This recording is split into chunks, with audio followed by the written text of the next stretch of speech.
클레이튼은 좀 안 좋은 이슈들이 있어서 클레이튼이 동전이 됐어요. 트랜잭션이 몰리면 그냥 왜 자꾸 클레이튼이 멈추냐? 쓸 이유가 없거든요, 사실.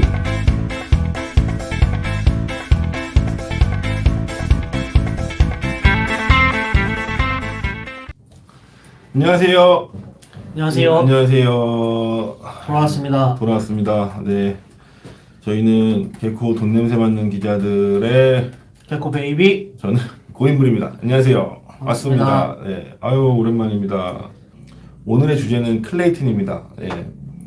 게임 코인이 갑자기 왜 클레이튼을 해라고 생각하실 수도 있지만 넓게 보면 넓게 보면 게임 코인들이 웬만하면 다 클레이튼을 하고 있거든요. 네. 클레이튼이 거의 다 메인넷이어서 클레이튼에 대한 얘기를 다뤄볼 때가 된 것 같고요. 워낙 요새 또 이슈가 많아요. 클레이튼에 이런저런 얘기들도 많고 저희가 예고에 써놓은 대로 좀 클레이튼에 좀 안 좋은 이슈들이 있어서 좋은 얘기가 전혀 아니죠. 네, 그런 걸 좀 얘기해봐야 될 것 같습니다. 지금 제목이 동전은 너무했는데 클레이튼이 동전이 됐어요. 원래 지폐였는데 네, 지폐는 동전이 돼가지고 좀 많이 빠지고 있어서 오늘은 전반적인 클레이튼에 대한 내용을 좀 짚어볼까 합니다. 네. 900원이니까요. 900원인가요?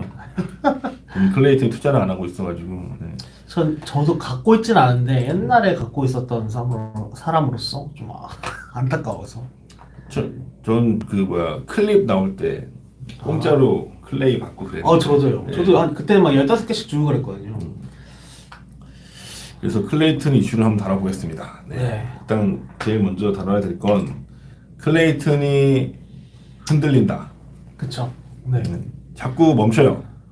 클레이튼 오류가 납니다. 자꾸. 왜 그럴까요? 이게 썰이 많은데 뭐 애초에 그러니까 클레이튼이 이더리움에서 이제 포크를 떠와서 만든 건데 이제 거기서부터 잘못됐다는 의견도 있고 이제 또 이게 막 성능에 좋다고 얘기를 했는데 트랜잭션이 몰리면 그냥 멈춰버리는. 우리 최근에 언제 멈췄는지 한번 짚어볼까요? 최근에 멈춘 게 이제 또 그런 클레이시티라는 그 랜드파이 아시죠? 랜드파이. 네. 이제 뭐 땅 파는 거 그거 했을 때 한번 난리가 났어요. 그때가 어떻게 됐냐면은 8시 하겠다. 시간이 정해졌는데 그때 하겠다. 아니다. 30분 미뤘어. 또 안 돼. 또 30분 미루고 또 안 이걸 반복한 적이 있었거든요. 날짜도 미뤘을 거예요. 클레이시티인데. 그렇게 해가지고 좀 말이 많았어요. 근데 그 당시에도 이제 뭐 트랜잭션이 밀려서 그런 거네, 뭐 합의 알고리즘이 되질 않았네 이런 얘기가 되게 많았죠. 그게 이제 2월 달이거든요. 올해 2월 달에 그랬고 그 뒤로도 이게 한 번이면 한 번이 없는데 계속 그런 거예요, 사실은. 선미야 때도 네, 선미아 때도 마찬가지였어요. 아시다시피 이제 선미를 이제 테마로 한 NFT가 발행된 적이 있는데 그때도 이제 뭐 민팅을 하는데 뭐 지연되고 막 난리가 그쵸. 아니었죠. 네. 그것도 있었고 작년 11월에도 이제 작년 11월에는 되게 길게 멈췄죠, 사실은. 40시간 정도? 네. 그러니까 이런 것들이 반복되다 보니까 클레이튼의 안정성에 문제가 있다는 얘기가 나오기 시작하는 거거든요, 사실은. 그렇죠. 그래서 저희도 취재를 하기 시작했어요. 이것저것 물어봤어요. 도대체 왜 자꾸 클레이튼이 멈추냐? 클레이튼은 왜 그런 거야? 정말 기술력이 없는 거야? 라고 취재를 한번 해봤죠. 취재를 해봤더니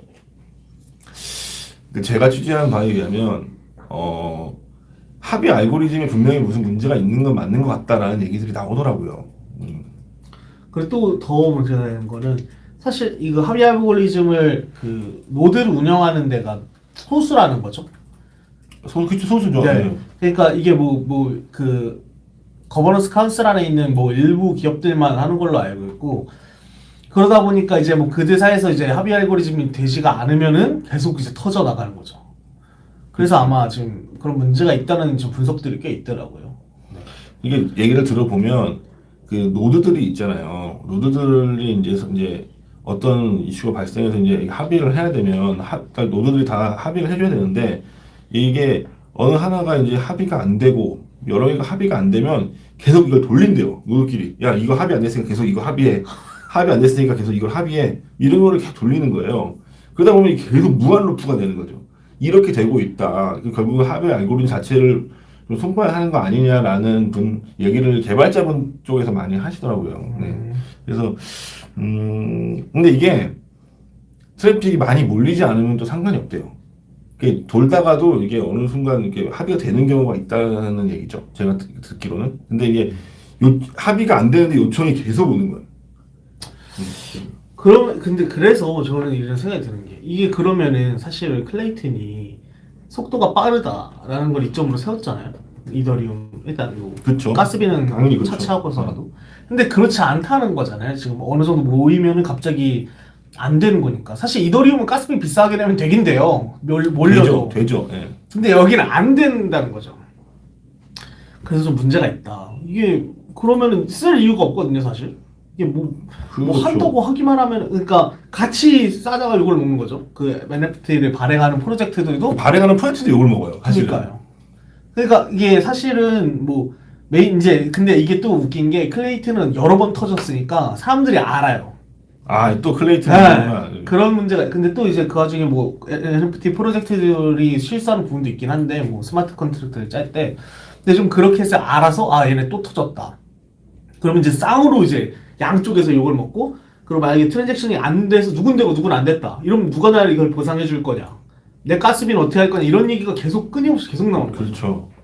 그게 문제인 것 같아요. 그러니까 이게 저도 정확히는 클레이튼 소스를 안에 들어가 볼 수가 없으니까 정확히 모르겠지만 자 클레이튼은 레이어 1 메인넷과 레이어 2가 있다고 쳐보면 레이어 1과 2가 이렇게 정보를 주고 받아야 되잖아요. 근데 이제 개발자 분들이 말씀하시기를 레이어 2가 레이어 1에 정보를 줄 때 제대로 줬느냐, 제대로 받았느냐 이런 걸 확인해야 된대요. 근데 2가 제대로 정보를 줘도 1이 못 받으면 그 클레이튼의 문제는 확실한 거고 근데 또 반대로 클레이튼이 레이어 2 메인넷에 정보를 줄 때 레이어 2가 못 받는 경우도 발생할 수 있다.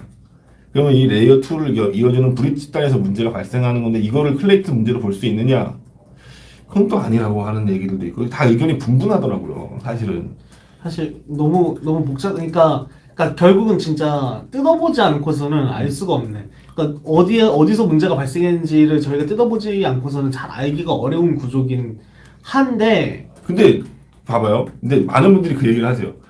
이 클레이튼은 사실은 뭐야 이더리움을 포크 떠서 만든 건 이거 모두 다 알잖아요. 사실은 무슨 뭐 대만에 있는 어디 업체 그 포크 떠서 만들었다고 하거든요.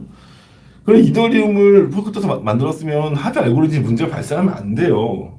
그쵸. 네. 잘 돌아가는데요. 잘 돌아가 이더리움 잘 돌아가잖아요. 그러니까 그래서 추정컨대 안에서 뭔가를 합의 알고리즘을 좀 더 개선하기 위해서 뭔가 시도한 게 아니겠느냐 추정컨대.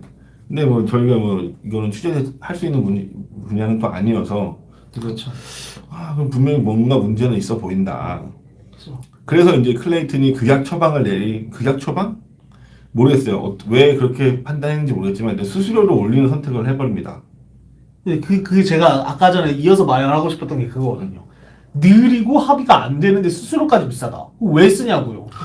이게 웃긴 거죠. 그러니까 야 우리가 좀 밀려서 안 돼. 합의가. 그래서 좀 수수료 좀 올릴게. 좀 덜 트랜잭션을 덜 해봐. 이게 되는 거잖아요. 그러니까 트랜잭션을 너무 많이 발생시키지 마. 그러니까 물론 보시라고 뭐 보거래, 허수거래를 잡기 위해서 수수료를 올렸다 뭐 다 맞는 말이죠. 사실은 맞는데 그냥 일감 느낌에 그냥 추정에 인위적으로 트랜잭션을 조정해야 될 필요가 있었던 거 아닐까. 그래서 수수료를 올리는 형태로 그런 트랜잭션을 좀 통제한 게 아닌가. 근데 더 슬픈 거는 올리고 나서도 터졌다는 겁니다. 그렇죠. 근데 그 와중에 이제 또 저희도 이제 취재가 더 어려워진 이유가 사실 작년 11월쯤에 11월쯤에 클레이튼 관리가 이제 그라운드엑스에서 그 싱가포르 법인에 있는 크러스트로 바뀌었어요. 예. 물어볼 수도 없어요. 근데 다 싱가포르에 계세요. 네. 근데 한국 사무소가 있긴 한데 한국 사무소랑 연락이 잘 안 되고. 네. 근데 원래 저희는 그라운드엑스한테 취재를 했단 말이에요. 클레이튼에 대해서. 근데 거기는 저희도 이제 아는 분들이 있고 해서 다 됐는데 이제는 그라운드엑스에 물어보면 크러스트 쪽은 몰라요. 그쵸. 아예. 크로스 쪽에서 담당했는데 그라운드엑스가 얘기할 수 있는 부분이 아닌 거예요. 서로 사업이 달라졌으니까. 되게 답답해요. 저희도. 이거 누구한테 물어봐야 되지? 취재할 수 있는 루트가 좀 막혔어요. 사실은. 이것도 분명히 좀 이렇게 뭐 화가 나는 부분이긴 한데 이제 그라운드 X 분들도 그런 거죠. 이제 우리 사업이 아닌데 함부로 말했다가는 그치, 말할 수가 없는 거지. 네, 그렇게 돼버리기 때문에 그분들도 되게 난감하시겠죠. 곤혹스러워 하시더라고요. 사실 그 전까지는 계속 그라운드 X가 관리를 해왔고, 그래서 대부분의 기자들도 이제 다 그라운드 X에 물어보니까, 근데 그게 안 되는 거죠, 이제 소통이. 물어볼 수가 없어서. 소통이 끊겼어요, 좀. 그래서 좀 안타깝다고 생각이 들고.